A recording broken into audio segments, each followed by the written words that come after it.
Uh-oh.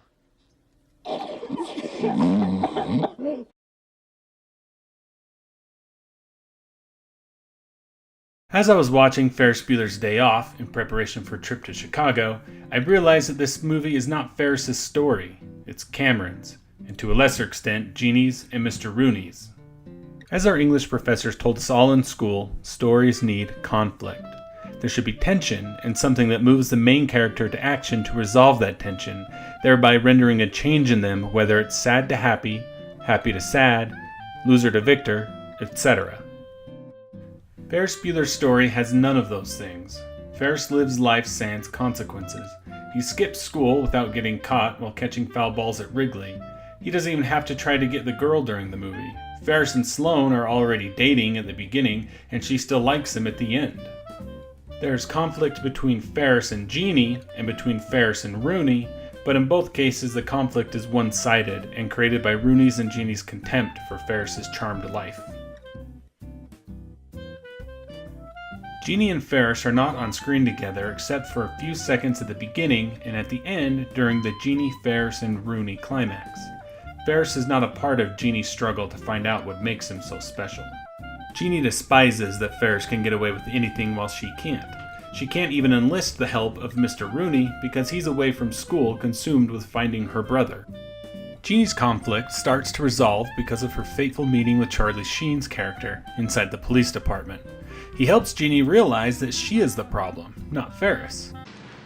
You ought to spend a little more time dealing with yourself, a little less time worrying about what your brother does. She leaves the police station in a very non-Jeannie-like state, laughing and giddy despite how angry her mother is with her. That's great.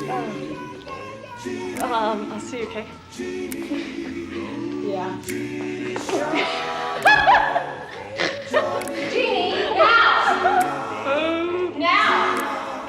Jeannie's issues aren't completely resolved yet, as she still tries to race home before Ferris can get there, so their mother will catch Ferris out of the house. The conflict between Ferris and Rooney is obvious. Ferris is a truant student, and Rooney is the principal. Rooney believes that Ferris is a bad example for the entire student body, and as Grace points out to Rooney, Well, makes you look like an ass is what he does, Ed. Rooney is intent on holding Ferris back another year as punishment, largely for embarrassing him. There are 1,500 Ferris Bueller disciples at the school, while nobody likes him.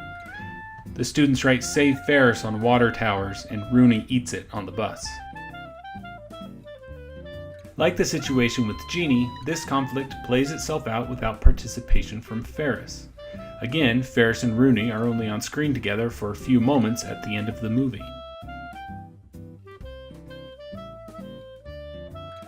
A completely downtrodden Rooney finally confronts Ferris on the doorstep to Ferris's parents' house. It finally looks like Ferris is out of luck, but he is rescued by a now sympathetic Jeannie. Jeannie arrived home from the police station in time to overhear Rooney threatening Ferris. So, how would you feel about another year of high school?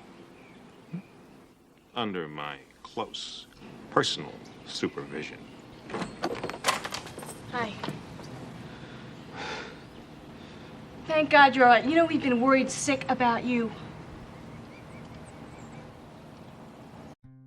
Perhaps it was a realization that she and Ferris do have something in common, an enemy in Rooney, and the fact that she has leverage against Rooney and will for the rest of her school career since he broke into their house.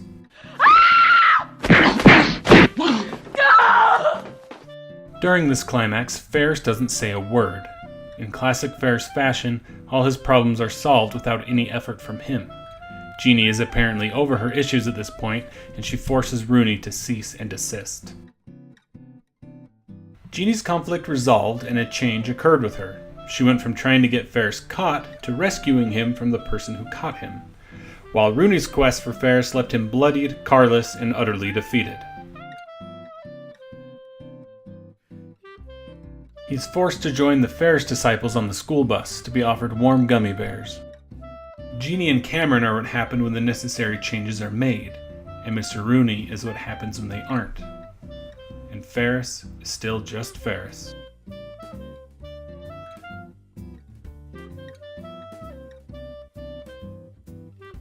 Ferris himself tells the viewers that, If anybody needs a day off, it's Cameron.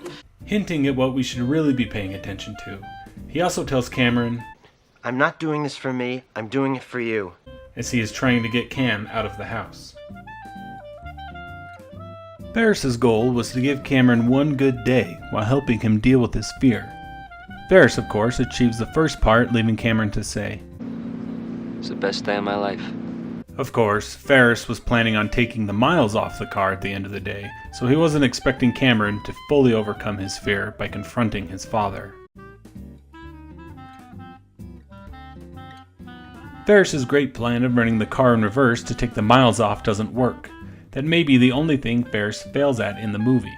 This mistake still doesn't make Ferris relatable to us normies, however, because Ferris's charm isn't in being perfect, it's in not having to deal with the consequences. That is the case with the car too, as Cameron says he will take all the heat for taking the car out of the garage. With the miles not coming off, Cameron won't be able to hide the fact that he took the car from his dad. He now has to confront his father. Ferris and Sloane stand by silently as Cameron starts to deal with his feelings out in the open, which leads to the primary climax of him killing the car. Now Cameron has a choice to continue in his old ways or stand up to his dad. The biggest change in the movie is Cameron realizing that he wants to and can handle taking a stand against his father. I gotta take a stand. I gotta take a stand against him. I am not gonna sit on my ass as the events that affect me unfold to determine the course of my life. I'm gonna take a stand. Like Jeannie, Cameron is starting to take control. He comes to the same conclusion that he needs to switch the focus to himself. He says his dad's Not the problem, I'm the problem. Cameron is the problem because he is not taking control of his own life and is letting his father walk all over him. Ferris, of course, just goes home after Cameron destroys the Ferrari where his parents make him soup.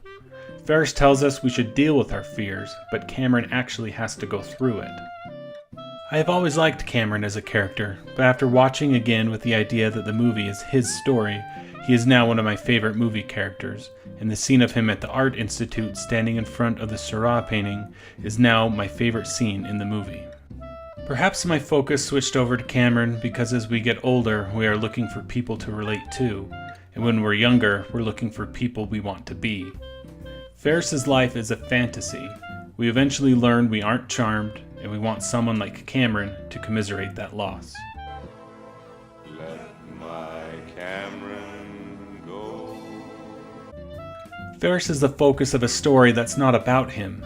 Until this last viewing, I too let Ferris overshadow the real story, even though he tries to tell us it's really Cameron's day off, and how worried he'll be if things don't change for him. Ferris draws us as viewers in with his charisma, not to mention he is the title character. If we're not careful, we'll miss the lessons learned by Cameron and Jeannie, and become just like all the Sportos and motorheads, geeks, sluts, bloods, wastoids, dweebies, dickheads.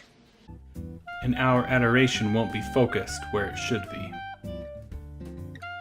Even though, come on. I think he's a righteous dude.